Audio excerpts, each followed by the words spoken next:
অসুস্থতা বাদ সেধেছিল। এখন কেমন আছেন মিঠাই রানী সৌমিত্রিষা?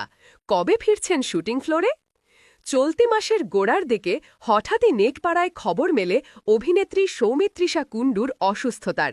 সেই খবরে রীতিমতো উদ্বেগ বেড়েছিল তার অনুরাগী মহলে। অভিনেত্রীর সুস্থতা কামনা করে পুজো পর্যন্ত দিয়েছিলেন তার অনুরাগীরা।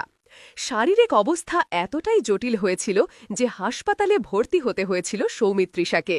হাসপাতাল থেকে বাড়ি ফিরেছেন তিনি সম্প্রতি। এখন কেমন আছেন অভিনেত্রী?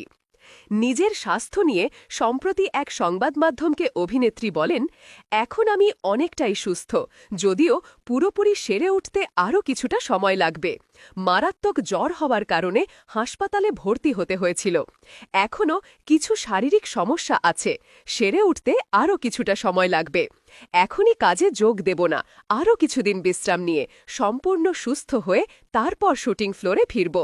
গত ৬ নভেম্বর নিজের অসুস্থতার কথা সোশ্যাল মিডিয়ায় জানান সৌমিত্রিষা। জানিয়েছিলেন তিনি ম্যালেরিয়ায় আক্রান্ত হয়েছেন এবং তার চিকিৎসা চলছে। শুধু তাই নয়, ওই দিন ৩১তম কলকাতা আন্তর্জাতিক চলচ্চিত্র উৎসবের উদ্বোধনী অনুষ্ঠানে মুখ্যমন্ত্রীর আমন্ত্রণ পেয়েও তাতে যোগ দিতে পারেননি সৌমিত্রিষা। শারীরিক অসুস্থতার জন্য সেখানে উপস্থিত হতে পারবেন না বলে নিজের সোশ্যাল মিডিয়া হ্যান্ডেলে জানান পর্দার মিঠাই নিজেই। ছোট পর্দার অভিনয়ের জার্নি শুরু করেছিলেন সৌমিত্রিষা।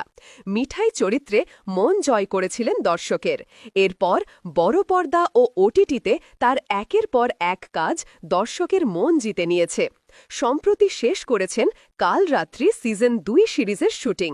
এই মুহূর্তে দূরে থাকলেও ওয়েবে কাজ করছেন অভিনেত্রী।